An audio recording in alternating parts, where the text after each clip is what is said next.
questão aqui, certo? Ele diz assim: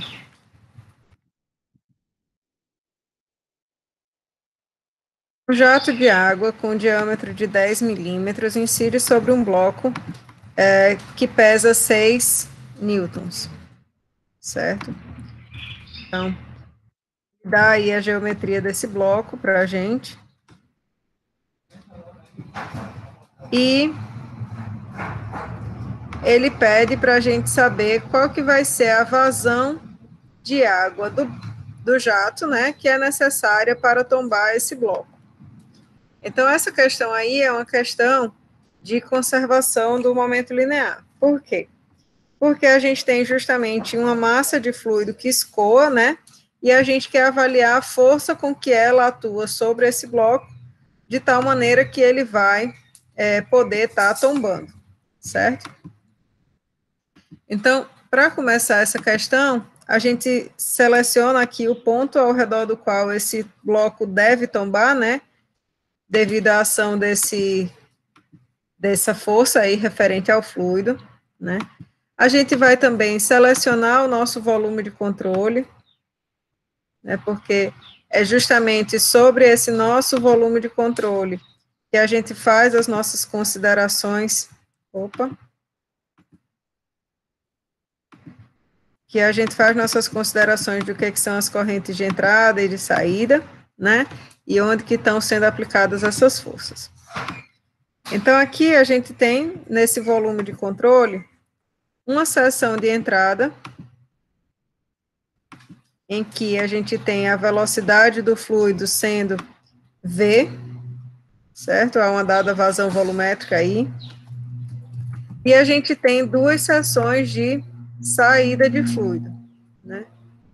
Um aqui pela vertical, na direção do Y positivo, e uma na direção do Y, negativo aqui embaixo, certo? Além disso, a gente tem o peso, né, forças, eu vou colocar aqui, inclusive, de outra cor. A força peso referente a esse bloco, aqui, né, ele fala que essa força peso do bloco vale, ela atua no centro geométrico, né, desse bloco, vale 6 newtons, e esse fluido causa, né, um momento sobre esse bloco. Então, a gente vai determinar justamente que força, que momento, que força resultante é essa, certo? Então, aqui eu vou estipular, né, uma força Rx aqui, que o fluido exerce sobre esse bloco, tá? Perceba que esse jato ele está localizado a uma distância 0,05 do solo, né? Então, a gente tem justamente a posição em que essa força vai estar sendo aplicada, certo? Eu vou só pegar aqui os slides da parte de... que nesse de conservação de energia eu pego a equação. Só para eu não ter que escrever a equação toda do zero, né? A equação de conservação do momento linear. Então, a gente tem essa equação para modelar justamente a ação das forças, né, em decorrência da ação dessa massa de fluido. E aí a gente vai fazer as nossas considerações a respeito desse escoamento, não é isso? Então, se a gente está trabalhando com esse momento que vai fazer com que esse bloco gire em relação a esse ponto em amarelo, então a gente vai falar das forças, né, que atuam na direção X, certo? Então, a gente vai falar aí em, sei lá, FBX, FSX, né? A gente vai trabalhar com o escoamento que ocorre em regime permanente, né? Porque esse termo sumiu, né? Não sei. E aí a gente vai poder cancelar algumas coisas e vai poder trabalhar, né, com essa equação.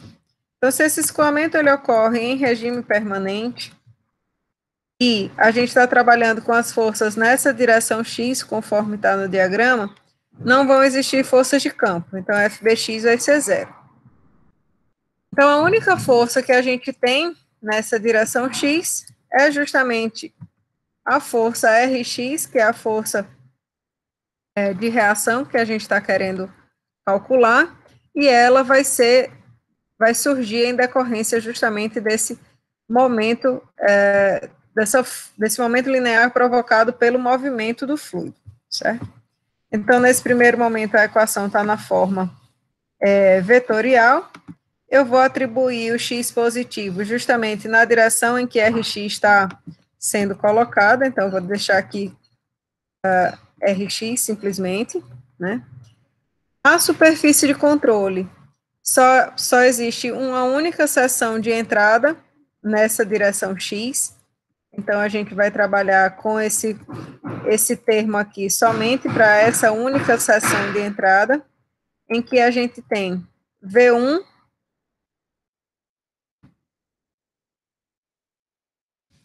de forma vetorial, né, aí descrito de forma vetorial, que aponta na direção que eu estipulei como sendo positiva, né, V1, massa específica do fluido, e aí a gente tem o produto escalar, né, entre V1, a área 1, é justamente essa área desse jato, né, e o cosseno do ângulo formado. Essa seção de entrada, então, a gente tem V1 sempre apontando para dentro do volume de controle, né? Mas a área aponta justamente para fora, né? A gente tem que a área, ela sempre aponta para fora da superfície de controle em todos os casos. Opa! Então,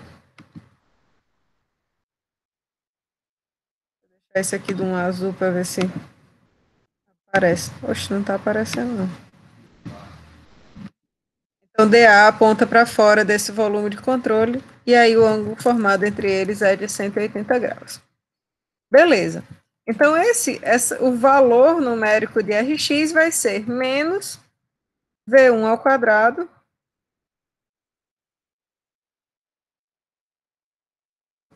vezes vezes a área.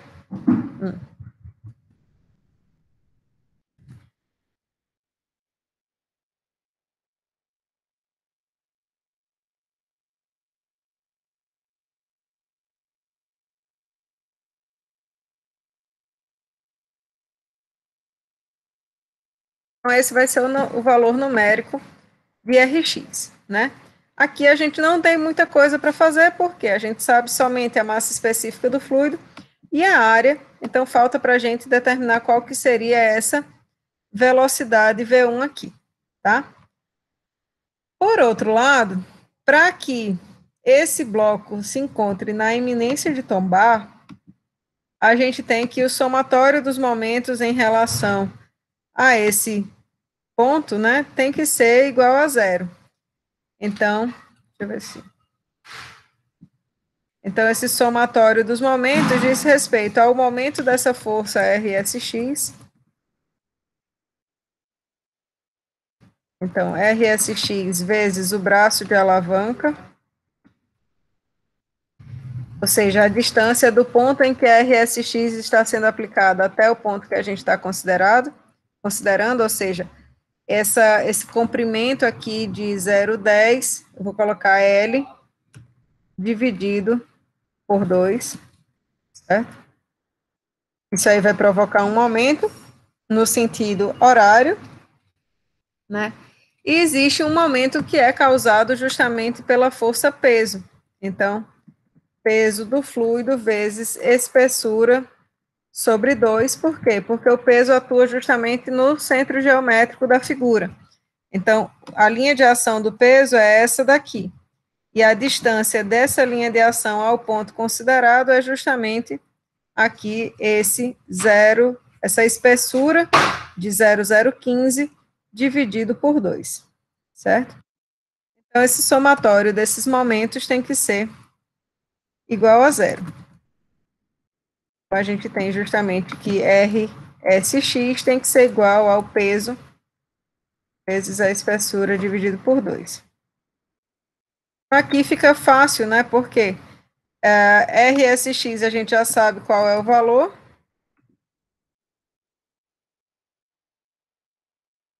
L, a gente tem também o valor, que é 0,10.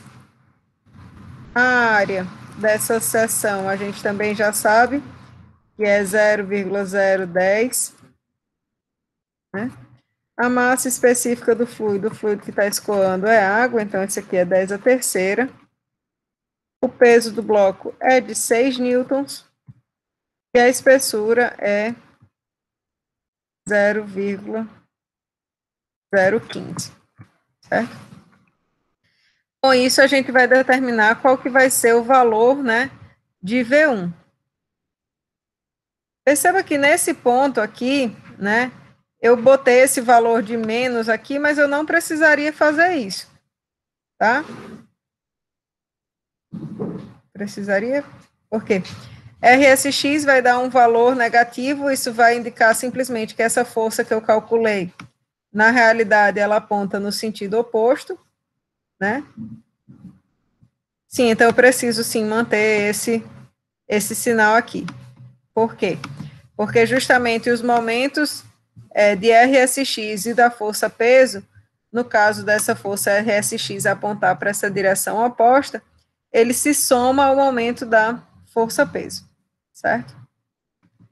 Então aí a gente vai ser capaz de determinar qual que é essa velocidade. Então esse sobre 2 aqui cancela com esse sobre 2 aqui, e esses valores que estão no numerador vão para o denominador. E aí a gente vai determinar qual que é o valor de P1.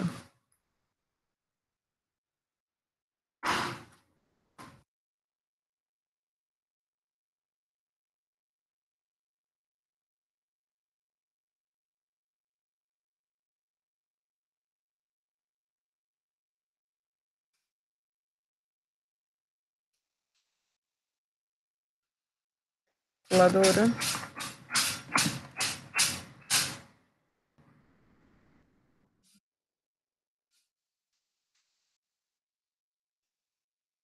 A gente tem 6 vezes 0,015 dividido por 0,01 dividido por 0,1 dividido por 1000.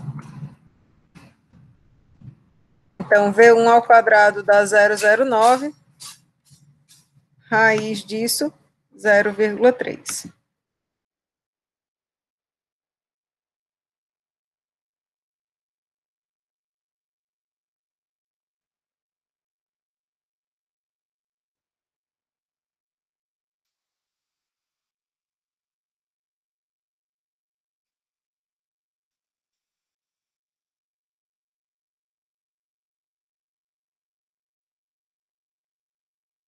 Metros por segundo.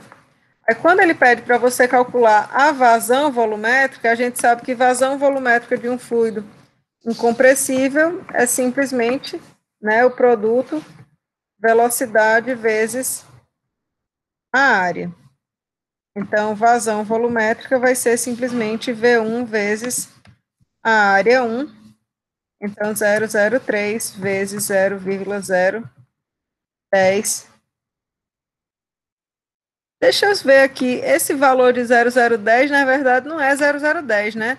0,010 não é a área. Aqui está só como sendo o diâmetro dessa tubulação, tá certo, pessoal? Então, deixa eu me atentar a isso aqui e substituir aqui, ó, onde tem 0,010, 0,010, isso aqui é o diâmetro, então, é diâmetro ao quadrado dividido por 4 vezes π,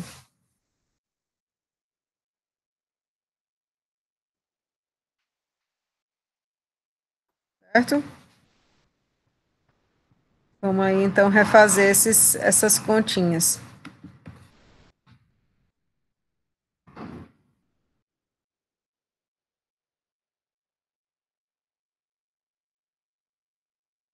Então, esses denominadores caem fora, né, porque eles são iguais em ambos os lados.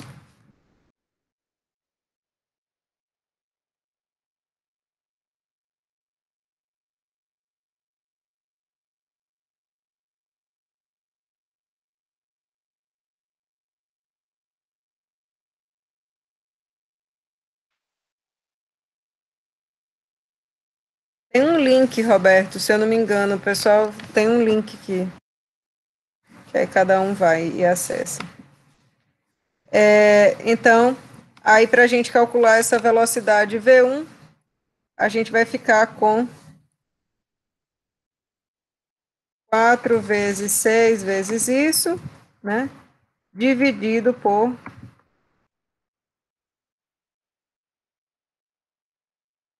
vezes isso, vezes 0,10 vezes 10 a terceira. Do numerador, denominador. Então, com isso aqui, a gente vai determinar qual que vai ser o valor de B1. Certo?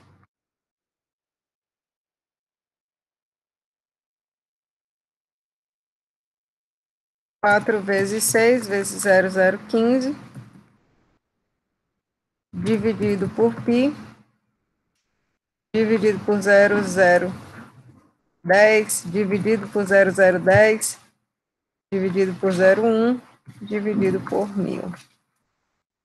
Então, o valor, assim, e aí a gente tira a raiz. Então, esse valor da velocidade deu 3,3 aproximadamente.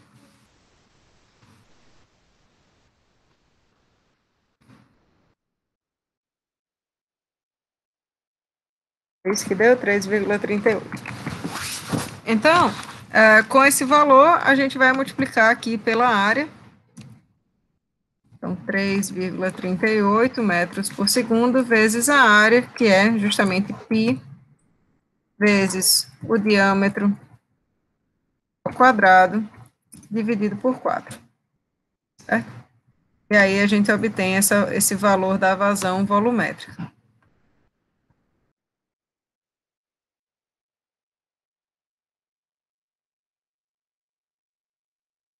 Aqui vezes π, vezes 0,010, vezes 0,010, dividido por 4. Vazão volumétrica ficou 2,65 vezes 10 a menos 4. 2,65 vezes 10 a menos 4 metros cúbicos por segundo. Deu certo aí, Amanda?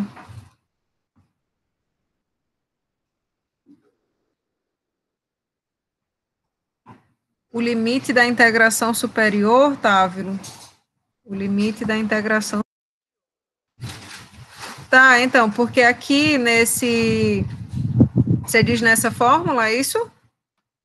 Porque essas integrais aqui, elas são realizadas em todo o volume de controle, e aqui é em toda a superfície de controle. Então, é na totalidade. Onde você tiver superfície de controle, você vai realizar essas integrações. Ok?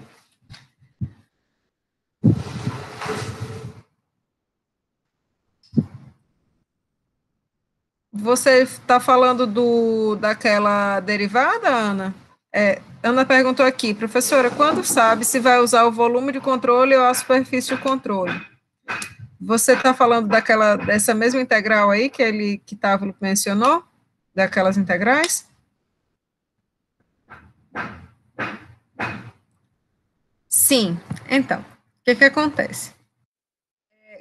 Geralmente, quando a gente está trabalhando com a equação de conservação do momento linear, como é o caso daqui, a gente a gente considera que o regime de escoamento seja em regime permanente. Justamente porque, primeiro, a gente não tem nenhuma informação na maioria das questões de como que esse comportamento varia com o tempo. Se a gente tivesse, então a gente podia até tentar considerar esse termo. Mas na maioria dos casos, a gente observa um processo, né, ou um instante do processo que a gente quer estudar. Então, esse primeiro termo, que se refere à taxa de variação da propriedade, que é o momento linear, contida no volume de controle, a gente despreza, certo? Nas questões de conservação de massa, esse termo aqui, ele pode estar presente, né? Esse termo de taxa de variação da massa do volume de controle. Geralmente, até ele está presente, porque em alguns casos a gente quer avaliar justamente a taxa com que um tanque enche ou com que um tanque seca, né? Então, a gente mantém esse termo daí de taxa de variação da propriedade, que seria justamente a massa, né, dentro desse volume de controle. Beleza? Então, questão 4 aí resolvida, né? Vocês têm mais alguma questão que queiram que eu faça? Alguma dúvida, alguma coisa assim? A quinta dessa mesma lista, Ana. Essa questão aqui, né? Essa questão aqui é clássica. Ela é muito, muito boa mesmo. Eu gosto dessa questão. Eu acho até que eu já tinha separado aqui para resolvê-la. Não sei se são os mesmos valores, mas vou colocar aqui para a gente resolver. Parou de transmitir? Não sabia, não. Vou colocar aqui de novo, então. Mas não comprometeu o andamento da resolução, não, né, Amanda? Foi tranquilo? Parou em algum momento que eu estava... Ah, ótimo. Certo. Então, o que acontece nessa questão aí? Ela diz assim, um bocal curvo, mostrado na figura, ele está instalado em um tubo vertical e descarrega água na atmosfera, certo? Quando a vazão é igual a 0,1 metros cúbicos por segundo, a pressão no flange aqui embaixo é de 40 kPa. Determine a componente vertical da força necessária para imobilizar esse bocal. O peso do bocal é de 200 newtons e o volume interno do bocal é de 0,012 metros cúbicos. O sentido dessa força vai ser para cima ou para baixo. Então, a primeira coisa que a gente tem que fazer, né, é determinar quem que vai ser esse nosso volume de controle. O que a gente está estudando, né, quais são as regiões de entrada, quais são as regiões de saída desse nosso volume de controle. Eu acho que eu não tenho nenhuma figura aqui que deixe isso muito desenhado bonitinho, como está aí, então eu vou fazer o desenho livre à mão aqui, tá?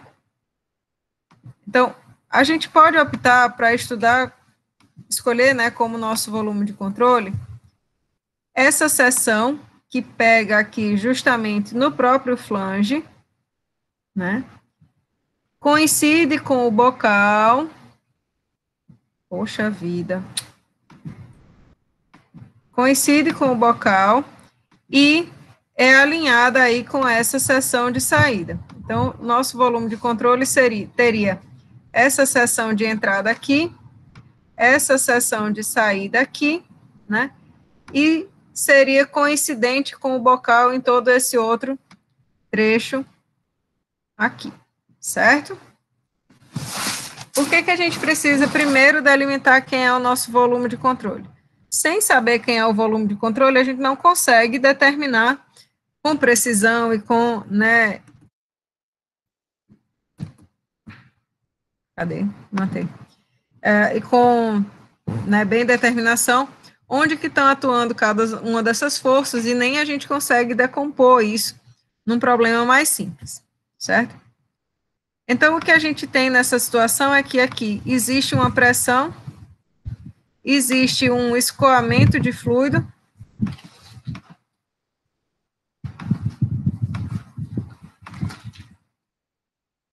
para dentro desse nosso volume de controle, ó, o fluido ele escoa aqui com a velocidade de referente a essa vazão volumétrica que ele fala, né? Então, eu tenho a vazão volumétrica e a área dessa seção, então a gente pode calcular qual que é a velocidade com que o fluido entra nesse volume de controle.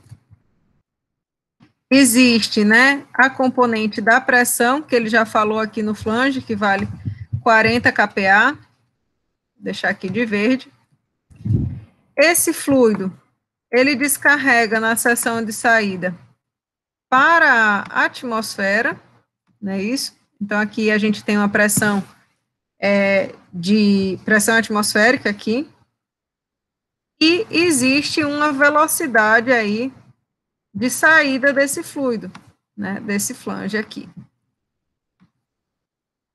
Existe essa componente aí de velocidade na saída, certo? Além desses itens, né, que são claros, né, fácil da gente ver, a gente sempre tem que considerar a área em cada uma dessas seções em que ocorre o escoamento de fluido, né? Então, aqui eu vou destacar de roxo justamente o DA nessas duas seções, certo? Então, aqui a área, ela atua sempre normalmente a essa superfície de controle, né? E aí, apontando para fora dessa superfície de controle. Então, veja só. Quando a gente for analisar esse problema, ele está pedindo para a gente fazer uma análise das forças, né, que atuam sobre esse volume de controle. Então, de cara, a gente já sabe que a gente vai ter que trabalhar com a equação de conservação do momento linear, certo? Então, está aqui nossa equação de conservação do momento linear. Além disso, na questão, ele diz assim, determine a componente vertical da força, né? Significa que a gente vai trabalhar aqui, ó, com essa direção Y, com esse eixo Y vertical aí, certo? A gente pode colocar aqui separadamente, né, fora da figura, a orientação de qual que é esse eixo Y vertical, o que que eu estou considerando para cima ou para baixo, né, positivo ou negativo. Então, tá aqui nosso eixo Y vertical, né? A aceleração da gravidade aponta para baixo, né? Então, isso aqui a gente já sabe que existem, né? Vão existir, e na questão ele já fornece também componentes de força gravitacional. Então, a gente tem o peso do próprio bloco, né? Então, eu vou colocar aqui W flange, é o W, o peso justamente desse, do suporte, né, do próprio flange, que ele diz que vale aí, o bocal, que vale 200 W bocal. Vale esses 200 newtons aí, né, e, obviamente, existe fluido contido dentro desse elemento, né, e esse fluido contido aqui dentro desse elemento, ele tem um peso. Então, eu vou colocar aqui W referente ao fluido. Fluido. Então, pessoal, ó, deixa eu mudar essas cores aqui para ficar mais... Deixar todo mundo aqui com, sei lá, uma corzinha azul. Com o preenchimento dessa bicha, dessa... Eita, Cacilda.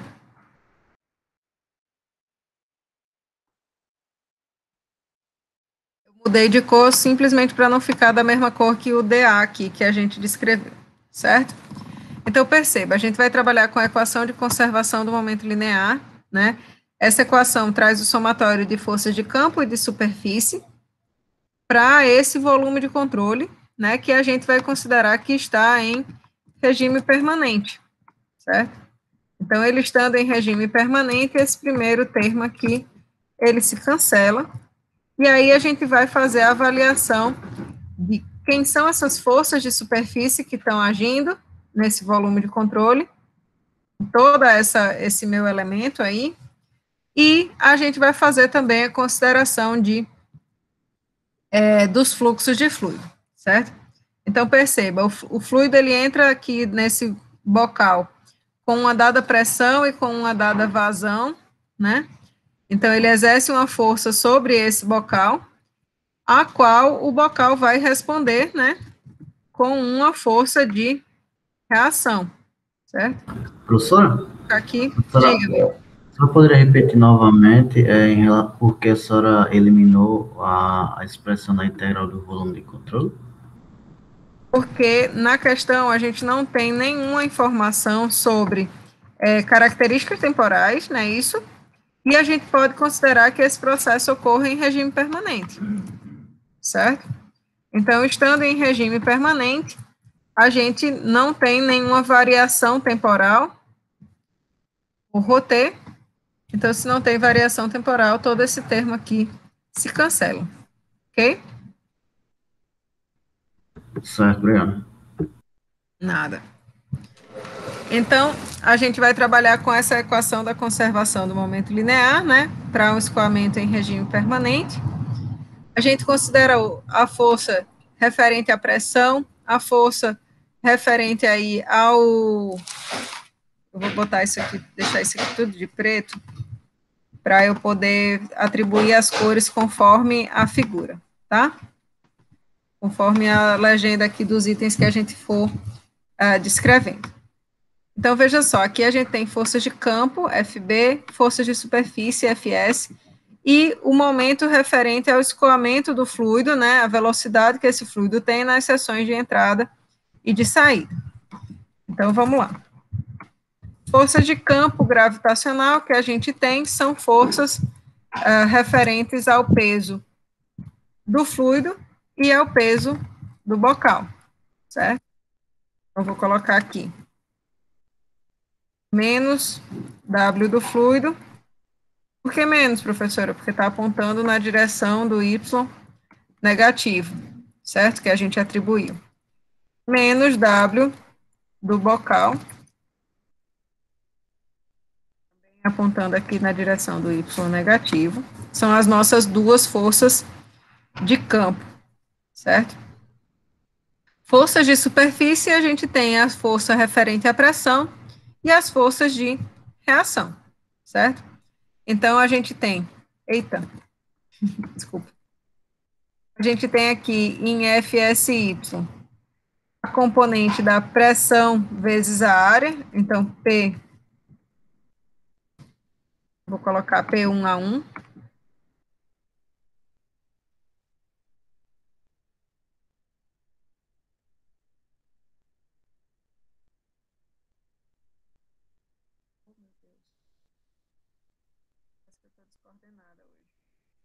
P1A1, né? A gente sabe que a pressão atmosférica, ela atua, né, aqui na seção de saída, então, esse valor de P1 aqui, a gente vai usar o valor de P1 manométrico, ou seja, esse valor de pressão relativa que ele informa, e aí a gente não considera a contribuição aqui de P2A2, que seria pressão atmosférica nessa seção de saída, certo?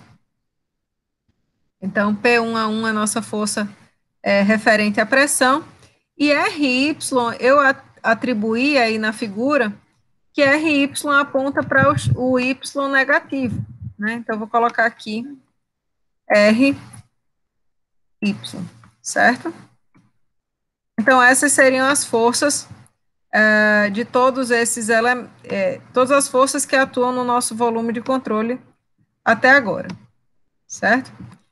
Falta a gente avaliar o termo referente aos fluxos de fluido, né? esse fluxo de momento linear através da superfície de controle. Então, a gente vai fazer isso de que maneira? Eita. Pegando essa equação aqui, né? Aí a gente vai aplicar isso aqui para a seção 1. E, novamente, a gente vai aplicar essa mesma relação para a seção 2.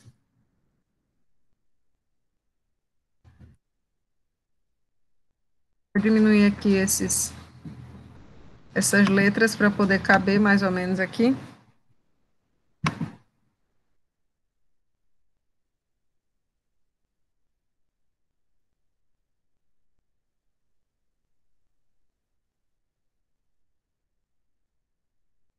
Então, o que que acontece nessa questão especificamente? A gente tem uma seção de entrada e uma seção de saída. A seção de entrada, facilmente a gente consegue determinar quais que seriam os valores e os produtos escalares, né? É uma seção de entrada típica, digamos assim. Então, na seção 1, a gente tem o vetor velocidade P1, apontando na direção do x positivo. Então, V1 vale mais o valor numérico dele.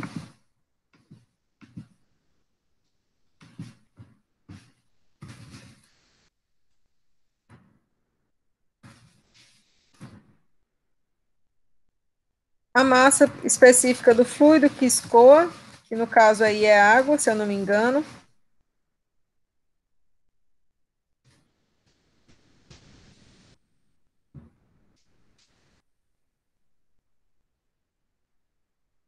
Descarrega água para a atmosfera, né?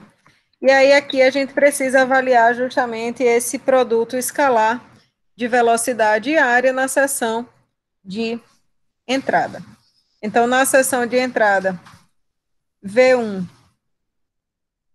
aponta para o x, o y positivo, enquanto que a área aponta para o y negativo, né? Então, a gente tem V1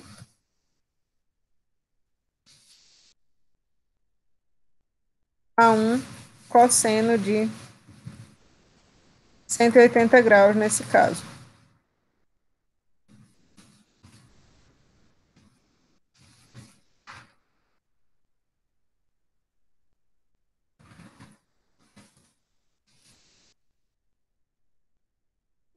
Mas hoje está de rosca.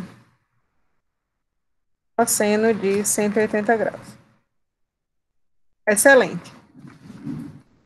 Na seção 2, perceba que a gente tem um vetor velocidade aqui, não é isso? Vou até destacar ele mais. A gente tem um vetor velocidade, V2, certo? E está alinhado com a área A2, né? Eles apontam na mesma direção, então esse produto escalar se refere a um ângulo de 0 graus entre esses dois itens, né? E a gente vai avaliar todo esse termo aqui, V, Rho, V escalar dA, para essa situação, certo? O detalhe dessa situação agora é que, nessa seção de saída, a gente só está trabalhando com a gente só está trabalhando aqui nesse balanço de forças com a direção Y, não é isso? Então, esse vetor velocidade aqui na seção de saída, ele pode ser decomposto em dois vetores, né? E, então, a gente tem uma componente desse vetor que seria V2Y e uma componente horizontal desse vetor que seria V2X, certo? Então, quando nós formos tratar desse primeiro termo, que é o termo justamente que carrega a direção, que carrega o valor vetorial dessa velocidade, a gente vai tratar justamente de V2Y, né? Então, por quê? Porque a gente está fazendo o balanço de forças na direção Y. Então, aqui ficamos com V2Y,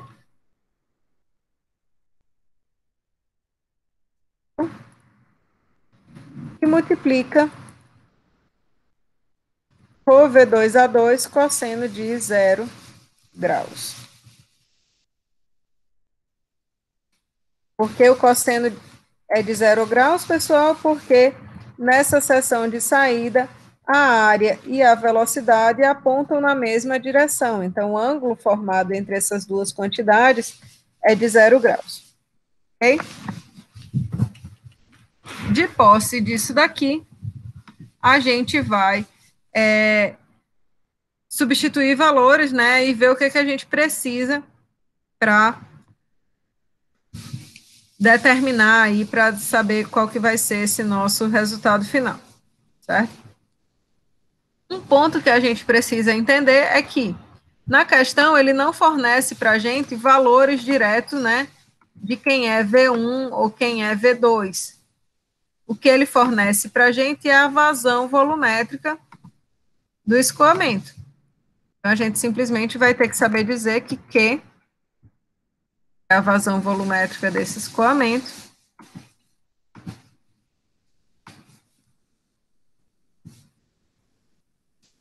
É igual a justamente V1A1 ou V2A2. Então, vou colocar aqui V1A1, que é a vazão volumétrica desse escoamento. E aí, na questão, ele diz, ó, que Q vale 0,1 metros cúbicos por segundo, né? Então, a gente pode determinar aqui qual que vai ser o valor de V1.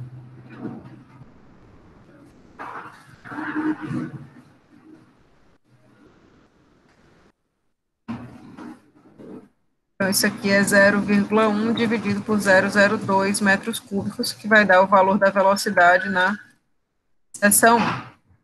E a gente pode fazer o mesmo para a seção 2. Por que a gente pode fazer o mesmo? Porque se a gente considerou que esse escoamento é em regime permanente, né? E porque esse fluido ele é incompressível, então a vazão volumétrica na seção de entrada tem que ser igual à vazão volumétrica na seção de saída. V1A1 tem que ser igual a V2A2.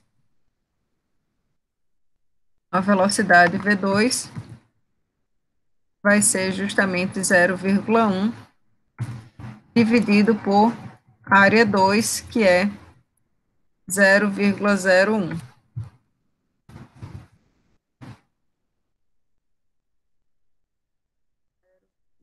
1 dividido por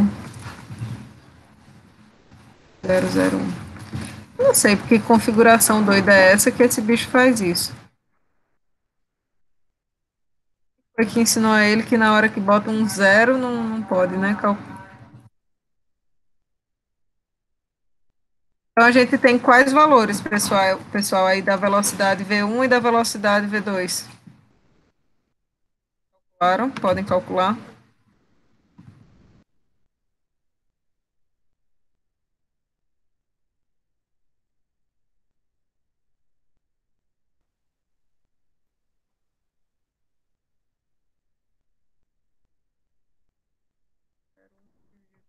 Um vai dar 10, é isso? Metros por segundo. E na seção 1,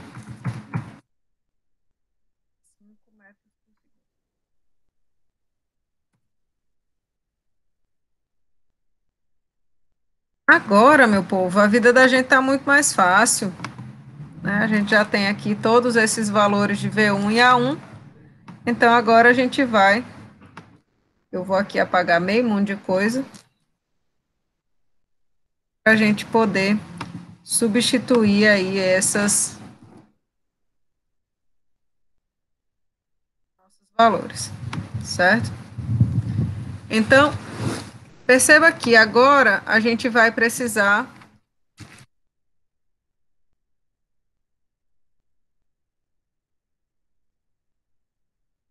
de peso do fluido. O peso do fluido, ele não é fornecido na questão. Mas é fornecido na questão qual que é o volume desse elemento. Então, o peso a gente sabe que é massa vezes a aceleração da gravidade vezes o volume de fluido. É isso? O bocal é fornecido na questão que ele pesa 200 newtons. A pressão na seção de entrada é dada 40 kPa, 40 vezes 10 a terceira pascais. A área da seção 1 é 001, não, 002 metros quadrados, né? E aí a gente sabe, ó, que V1 vale 5 metros por segundo, massa específica do fluido vale 10 a terceira, porque o fluido é água, 5. Eu vou fazer o seguinte, V1 a 1 já é o valor da vazão volumétrica, então eu vou colocar isso aqui como sendo 0,1, né? Cosseno de 180 vale menos 1, então esse termo todo aqui ficou desta maneira. Nesse segundo termo das velocidades, perceba que a gente está trabalhando com a direção y, então eu vou trabalhar com V2y, né? V2y é isso aqui. V2y é esse componente aqui da velocidade, né? V2y. Então, se a gente for observar, seno de 30 graus é cateto oposto pela hipotenusa. Então, V2y é justamente V2 seno de 30 graus, certo? Vezes massa específica do fluido, 10 a terceira. 10 a terceira. Meu filho, por que é que não está indo? 10 a terceira.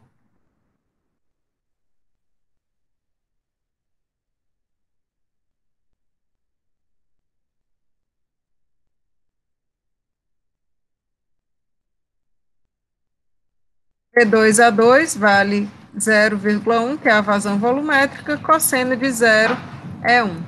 Então, aqui, 0,1, que é a vazão volumétrica. Certo? Então, agora, tá tudo uma belezura, né? Massa específica do fluido é 10 a terceira. Aceleração da gravidade, 9,8. O volume desse flange é fornecido na questão, como sendo 0,012 metros cúbicos.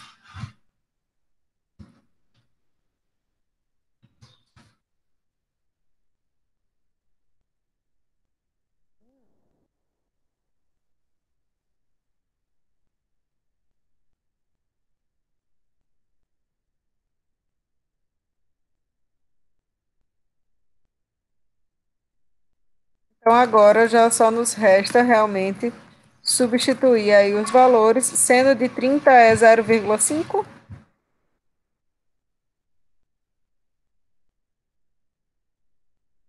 achar quem vai ser RY, certo? Dúvidas, meu povo, tá dando certo aí?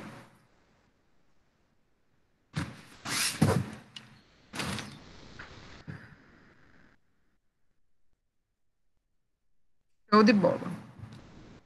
Se vocês tiverem mais questões que vocês não conseguiram e quiserem que eu resolva, pessoal, eu posso resolver aqui tranquilo. Eu separei algumas, mas é nessa linha de raciocínio sempre, né? Conservação da massa, conservação do momento linear.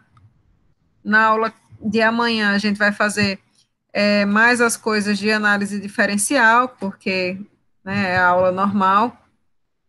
Então, hoje a gente vai tratar mais dessa outra parte do conteúdo. Questão 2 da lista 2B.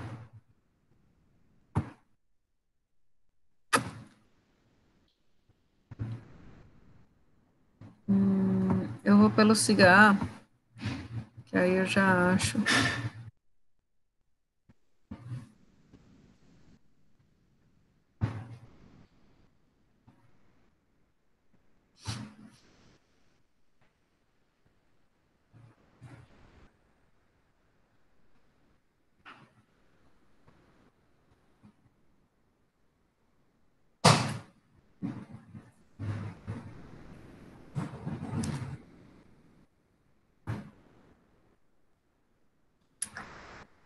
Ah, sim. Essa questão aqui, ela está com um probleminha. Você não achou porque você não conseguiu resolver, né? Teve dúvida nas resoluções ou porque o valor não bateu?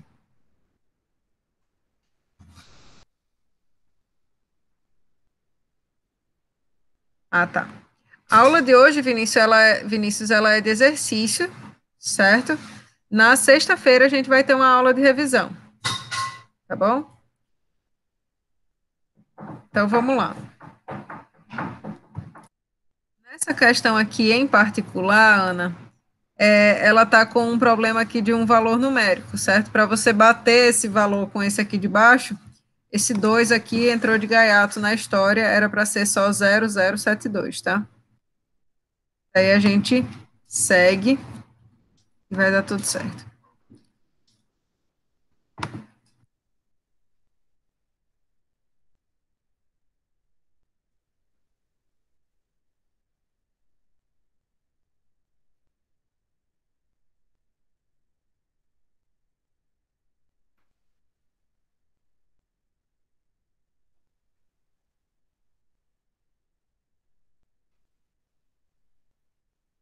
Então, nessa questão, ele coloca assim, ó. O recipiente cilíndrico dessa figura, né, ele tem 20 centímetros de diâmetro e uma contração cônica no fundo, com um furo de saída de 3 centímetros de diâmetro. O tanque tem água limpa nas condições padrão, a nível do mar, e se a superfície da água estiver descendo a uma taxa aproximadamente constante, DHDT, de 0,072 metros por segundo, calcule a velocidade média para fora na saída inferior. Então, essa questão aqui é uma questão, pessoal, de conservação da massa, certo? Como que a gente sabe disso? Porque eu não tenho nenhum indicativo aqui de necessidade de cálculo de nenhuma velocidade, de nenhuma força, né? Então, a gente vai trabalhar com a equação da conservação da massa, né? E a equação da conservação da massa diz para a gente justamente que a taxa de variação da massa contida no volume de controle mais o fluxo líquido de massa através da superfície de controle tem que ser igual a zero. Opa, sumiu. Então, essa seria a nossa equação da conservação da massa, certo? Como que a gente pode trabalhar, né, com esse nosso problema? Se a gente for considerar aqui esse volume de controle todo, né, a gente vai ter aqui uma taxa de variação dessa altura, né, sendo igual a um fluxo aqui na saída, certo? Porém, para a gente fazer isso, né,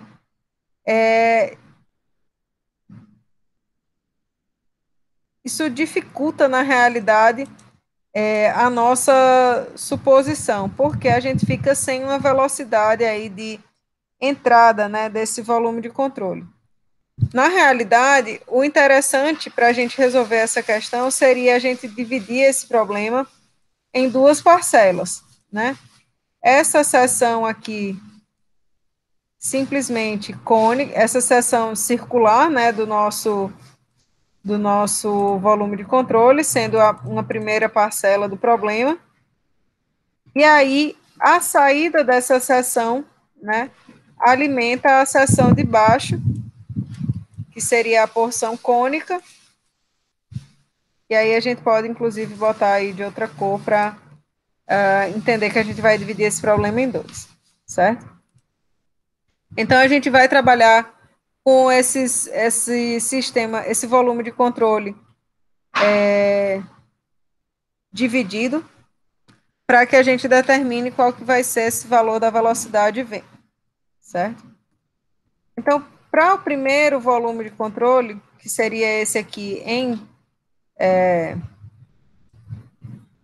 marrom, né? Eu vou colocar aqui mais ou menos marrom. Então, a gente tem que a taxa, esse problema é um problema transiente, por quê? Porque a gente tem justamente a taxa de variação da altura desse tanque aqui, cilíndrico, né, esse trecho cilíndrico. E justamente essa taxa de variação vai ter que ser igual ao fluxo líquido através dessa primeira superfície de controle. Então, vou colocar volume de controle 1, superfície de controle 1. Nessa situação, a gente tem que a massa específica do fluido ela é constante, então ela pode sair aqui desse termo, né? Porque o fluido que está se tratando é justamente água. Quando a gente integra o volume de controle infinitesimal em todo o volume de controle 1, a gente vai ter justamente o próprio volume do volume de controle, onde esse volume desse volume de controle é o produto justamente da área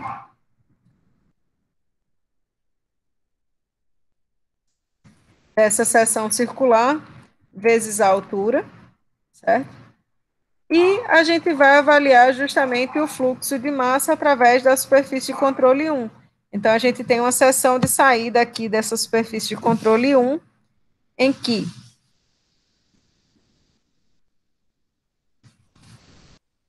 a gente tem essa velocidade V1 apontando para fora, né, desse primeiro volume de controle que a gente está estipulando. E a gente tem a área referente a esse volume de controle, né, volume de controle 1, apontando também para fora dessa superfície de controle. Então, aqui esse produto escalar ficaria justamente V1 A1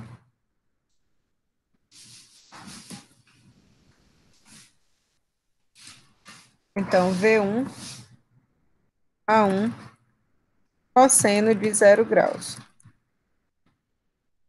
Certo? Então, a gente consegue ver que essa massa específica aqui pode se cancelar com essa massa específica daqui, né? Na hora que eu jogar esse termo aqui para o outro lado da equação. E essa área do tanque, ela é constante, né? Essa área desse primeiro volume aí. Então, ela pode sair aqui dessa derivada. E aí a gente percebe que essa taxa de variação da altura do tanque, né? A altura do tanque só varia com o tempo, não varia com nenhuma outra característica desse escoamento. Então, nessa primeira porção aqui desse nosso estudo, a gente tem justamente como determinar qual que é esse valor de velocidade V1, certo? Perceba também que essa área 1 aqui, referente a essa saída, é a mesma área do tanque, né? Então, a gente pode cancelar aqui essa área com essa área aqui, certo? Então, a velocidade, é isso mesmo? 20 centímetros do tanque. Essa taxa de variação, que vale justamente menos 0,072 metros por segundo, é justamente o valor da nossa velocidade V1.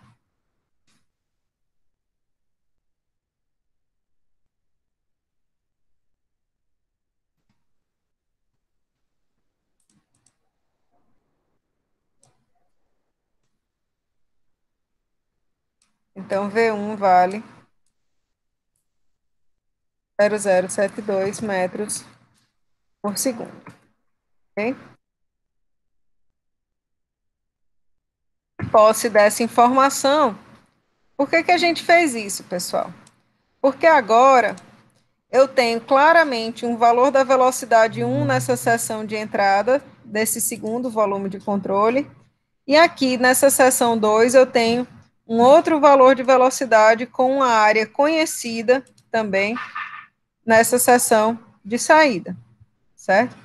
Então, para esse segundo volume de controle, o escoamento é praticamente um escoamento em regime permanente, certo?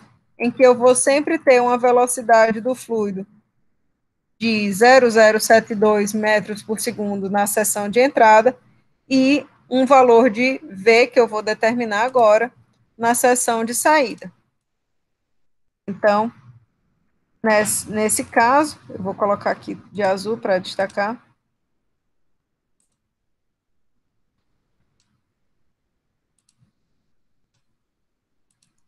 Então, a gente considera que nessa seção 2 o escoamento é praticamente em regime permanente, e na seção 2 a gente tem uma seção 2 de entrada e uma seção 2,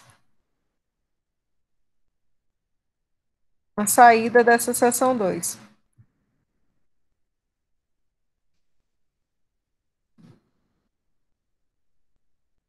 Na seção de entrada, a gente tem justamente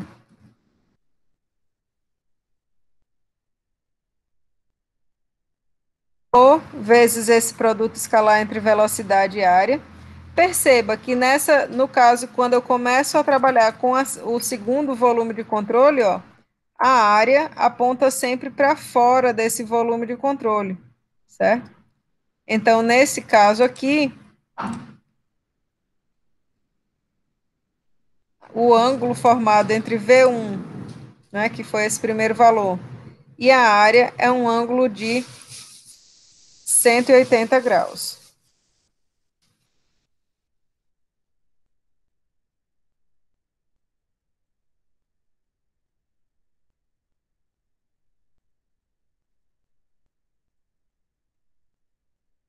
E o segundo termo, que refere-se à velocidade V2, né, o termo de saída, a gente tem justamente o ângulo formado entre V2 e a área, como sendo um ângulo de 0 graus. Então, aqui, V2 a 2, cosseno de 0 graus, igual a zero. Como vocês podem ver, a massa específica do fluido ela vai se cancelar de um lado para o outro, né? Esse termo aqui vai ficar com sinal negativo.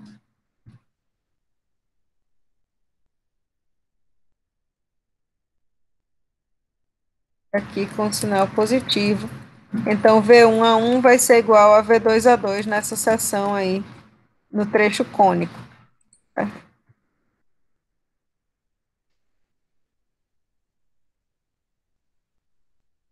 E aí a gente sabe que V1 vai valer 0,072 metros por segundo. A área 1 refere-se a esse tanque com 20 centímetros de diâmetro, então, I vezes o diâmetro, 0,2 metros ao quadrado, sobre 4. Isso aqui vale justamente V1 a 1, esse termo aí que eu descrevi. E para a gente determinar essa velocidade na seção 2, o V2, né? Então, a gente vai ter que dividir isso aqui pela área da seção 2. Opa.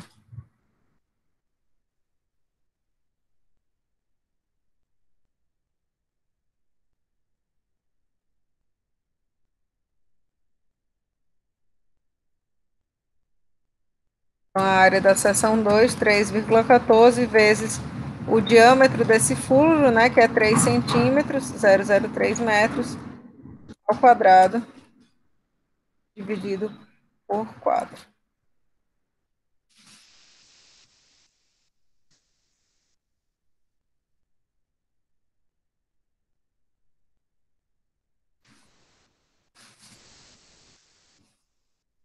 Então, a gente tem justamente alguns termos aí se cancelando.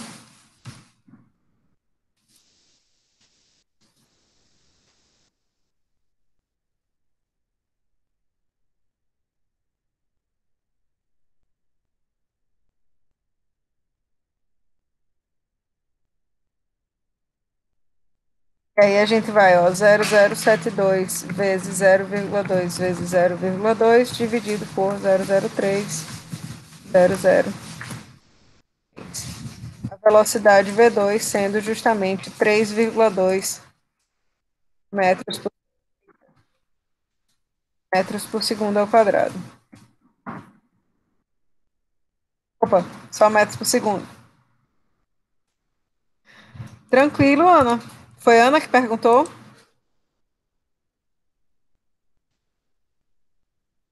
Deu certo aí para todo mundo?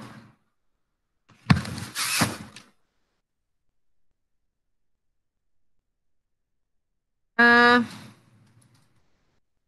tinha. Mas aí o que ia acontecer, Vinícius, se você não fosse volume de controle em duas porções, é que você ia ter aqui nessa seção cônica uma área que varia, uma variação, perceba, aqui quando a gente fez essa primeira integração, ó, a gente considerou ó, que a área, ela era constante nesse volume de controle 1, entendeu?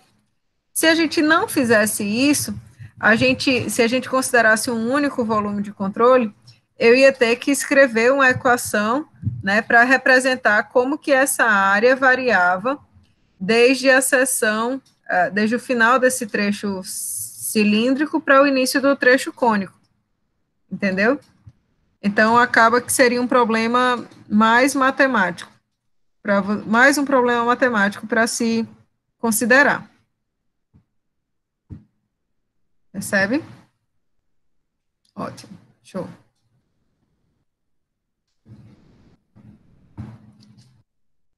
Deixa eu ver aqui se eu tenho alguma questão mais diferente dessas daqui para vocês. A gente já fez conservação do momento, duas questões, foi isso? Então, uma de conservação do momento, essa foi conservação da massa, mas a gente já fez outra de conservação do momento, né? Então, foi duas de conservação do momento e uma de conservação da massa.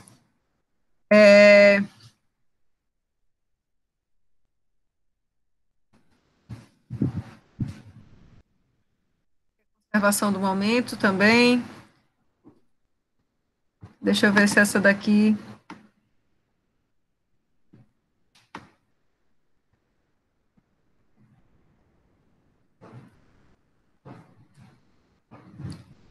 Pronto.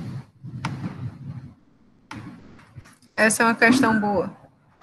Uma questão aí de Bernoulli para a gente trabalhar. Deixa eu ver aqui as outras que eu coloquei. Essa aqui é de momento, essa aqui é de massa transiente.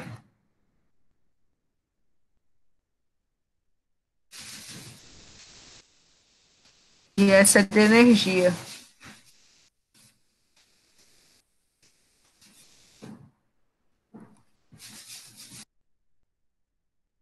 Então, deixa eu fazer essa questão aqui de Bernoulli, que eu acho que é a que dá tempo da gente fazer, porque essa de conservação de energia não vai dar tempo, ela é muito grande. E aí a gente, na aula que vem, faz mais questões referentes a essa segunda parte aí do conteúdo, né? Essa parte de conservação essa parte diferencial. Então, nessa questão aqui, ele diz assim: ar escoa através de um tubo a uma vazão de 200 litros por segundo, né? O tubo tem duas seções com diâmetros de 20 e 10 centímetros, com uma seção de redução suave que as conecta. A diferença de pressão entre as duas seções do tubo é medida por um manômetro de água. Desprezando os efeitos do atrito, determine a altura diferencial da água entre as duas seções do tubo. Considere a densidade do ar de 1,20, certo? Então, a gente pode considerar, ó, que existe uma linha de corrente aqui ligando esses dois centros, né? A gente vai calcular aqui qual que é a velocidade desse ar entre a seção de entrada e de saída, né? E vai ver o número de Mach, mas a gente provavelmente vai obter uma condição de escoamento incompressível do ar.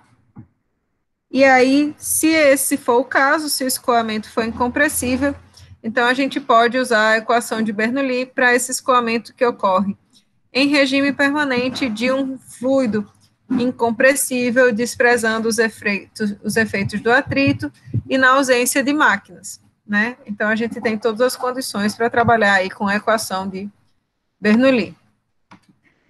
Então,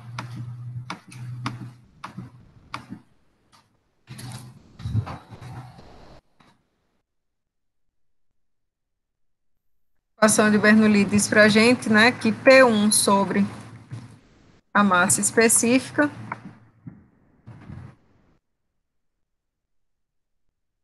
mais G Z1 mais V1 ao quadrado sobre 2, né? Esse valor ele é constante ao longo dessa linha de corrente, né? Essa pressão total do escoamento invisto, ela se mantém. Então, a gente tem aqui justamente a igualdade entre os valores, né, da pressão total na seção 1 e na seção 2. Perceba que a pressão total, né, diz respeito à soma das pressões estática, né, a carga dinâmica e a carga hidrostática desse escoamento. Tá?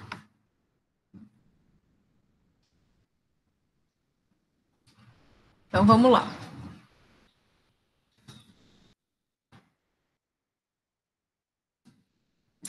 Se a gente tomar essa seção 1 como sendo justamente esse ponto aqui, né, e a seção 2, esse ponto imediatamente em cima aí desse manômetro, né, a gente tem a vazão volumétrica desse fluido, que...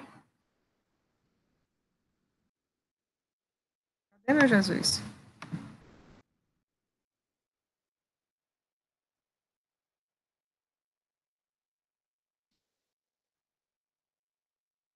Vale 200 litros por segundo, né?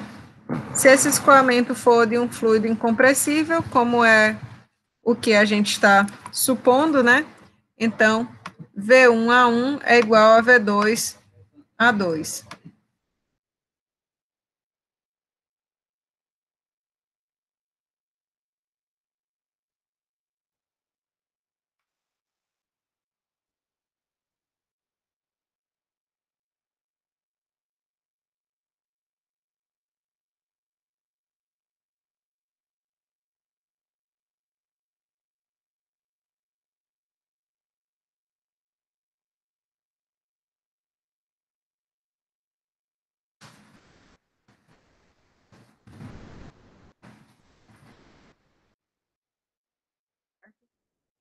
Como a gente tem os diâmetros de ambas as seções, a gente pode aqui achar quais que são esses valores das velocidades, certo?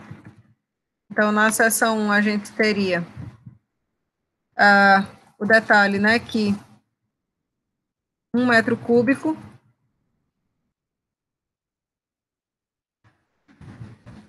em 1.000 litros,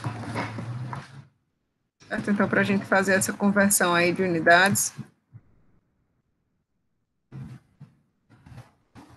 200 dividido por 1.000 dá 0,2, certo?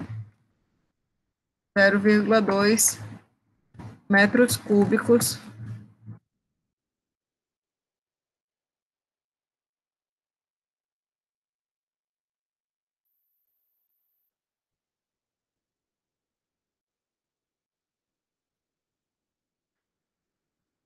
a área 1. A gente sabe que vai ser justamente π d1 ao quadrado. Então, π d1 ao quadrado, que é 0,2 metros. 4. E no caso da seção 2, a gente tem π vezes o diâmetro dessa seção 2, que seria 0,1 metro, né, ao quadrado sobre 4.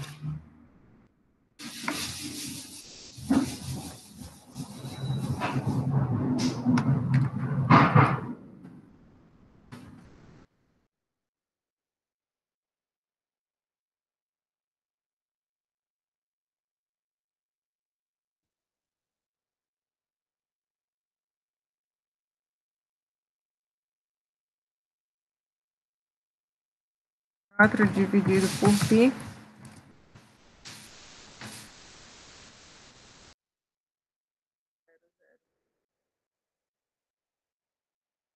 vai dar o nosso valor de V1.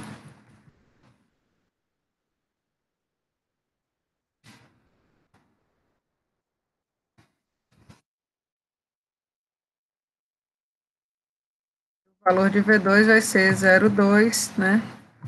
Vezes 4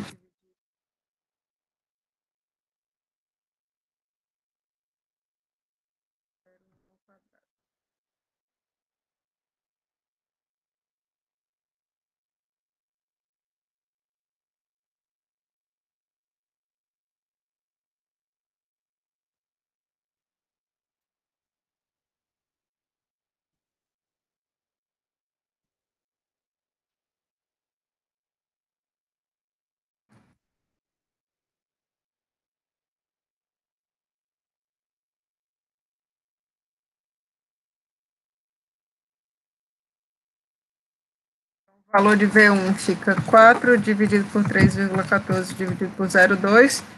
V1 vai valer 6,37.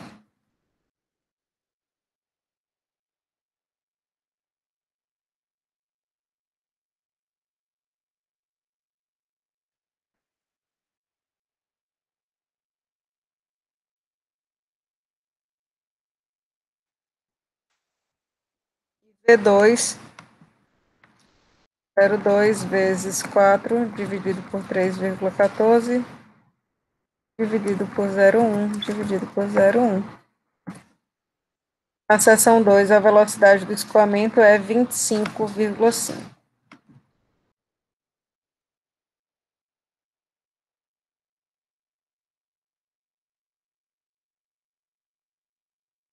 Então, como vocês podem ver, as velocidades dos escoamentos são baixas, né? Então, a gente vai considerar que esse escoamento, apesar de ser um escoamento de ar, é um escoamento incompressível, certo? E aí a gente pode aplicar a equação de Bernoulli, ok? Então, a gente já tem os valores das velocidades na seção 1, velocidade na seção 2, né? A gente quer determinar a diferença de pressão entre a seção 1 e 2, né? Então, eu vou passar esse termo aqui de P2, P1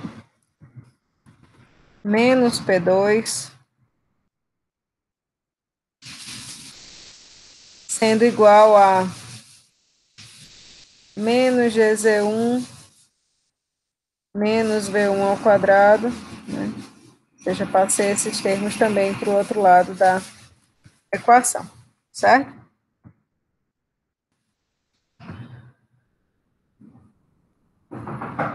Então,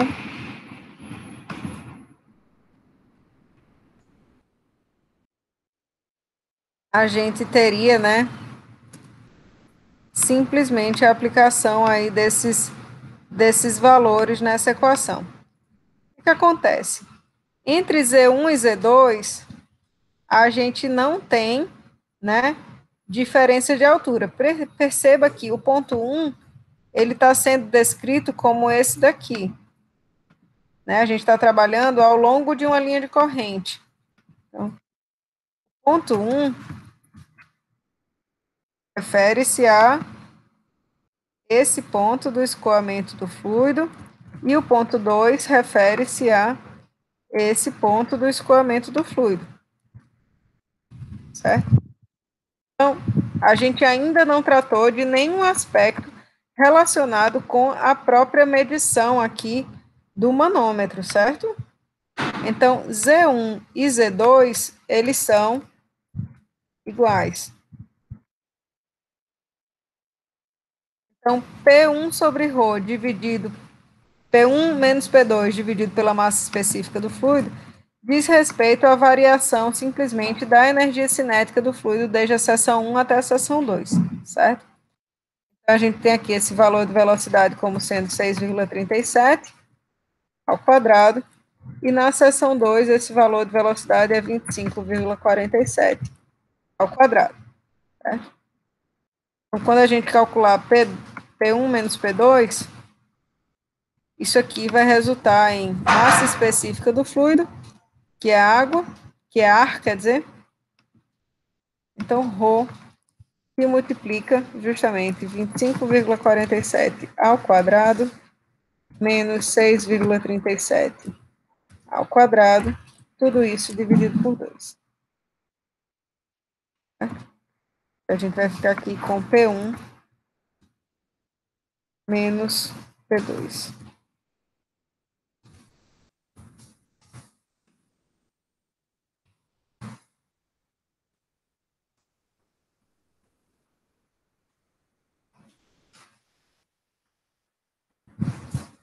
Ele quer que a gente determine, veja só, essa altura aqui diferencial, não é isso?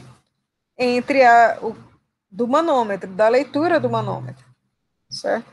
Então, agora a gente já sabe quem é P1, quem é P2, e agora a gente vai escrever essa equação manométrica aqui para esse processo, certo?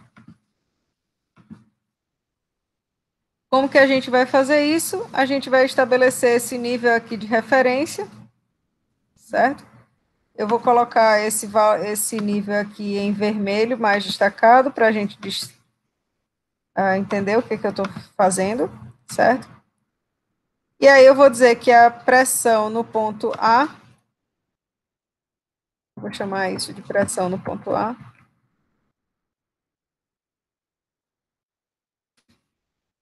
tem que ser igual à pressão, tá? Tem que ser igual à pressão no ponto B. O que seriam esses pontos A e B? Seriam justamente esse nível aqui, em que eu tenho o mesmo fluido, que é o fluido manométrico, né? E eu vou avaliar as duas pernas aí desse manômetro, certo? E aí o que vai acontecer é que do lado A, que seria esse lado aqui esquerdo, eu vou colocar esquerdo e direito para facilitar aqui. Do lado A gente tem a ação da pressão do ponto 1, né? Mais uma coluna de fluido, que é exclusivamente a coluna de ar, né? Então, massa específica do ar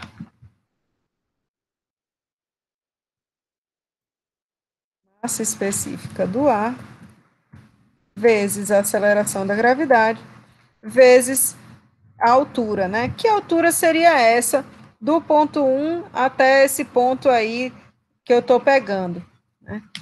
Então, essa altura, pessoal, se vocês observarem, seria esse valor aqui de H, né?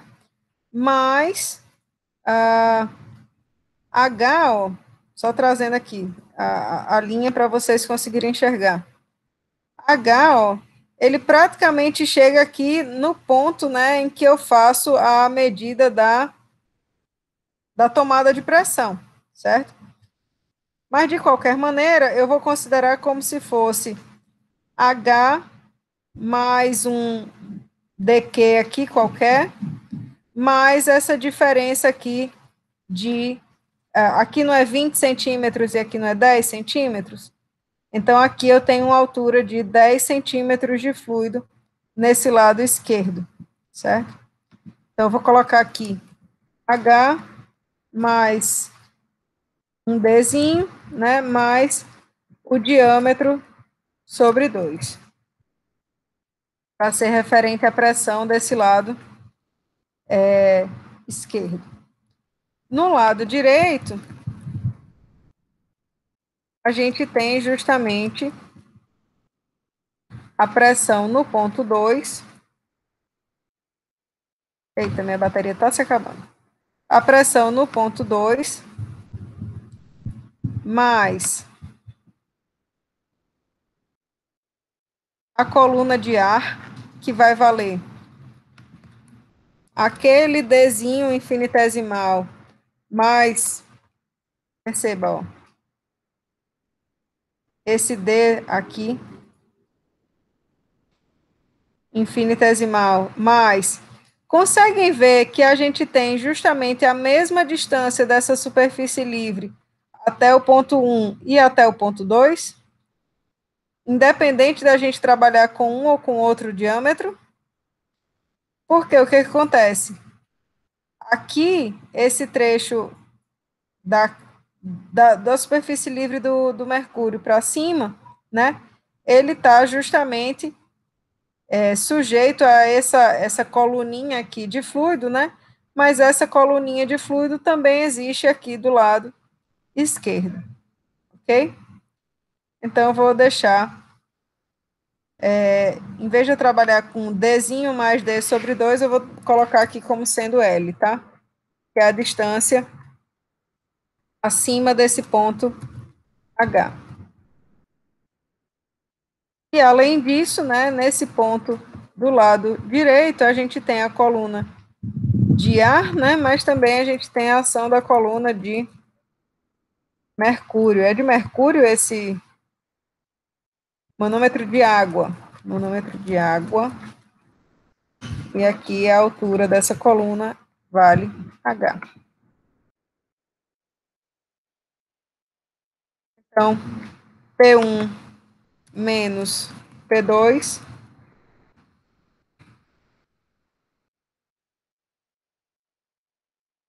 é igual a esse termo que estava desse lado positivo, vai para o outro lado da equação negativo. Né? E aí a gente cancela, ó, massa específica do ar vezes G vezes H mais L, massa específica do ar vezes G vezes L. Então, esse termo aqui, ó, se cancela com esse L aqui. E aí a gente pode calcular essa deflexão do manômetro, né, essa altura H, como sendo a diferença entre a massa específica da água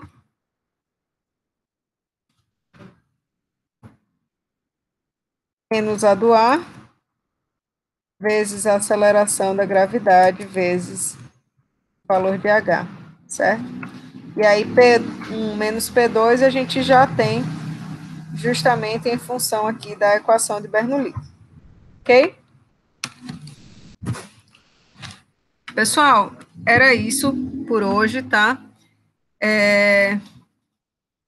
Essa foi boa, né? Né, Vinícius? Trabalhando muitas coisas. Pronto, sexta-feira a gente pode fazer mais questão, tá bom? Preparem aí as dúvidas de vocês, realmente minha bateria aqui tá se acabando. Mas a gente vai resolvendo mais questões aí para vocês, tá certo? Obrigada a vocês por terem podido, né, participar aí desse momento. Valeu!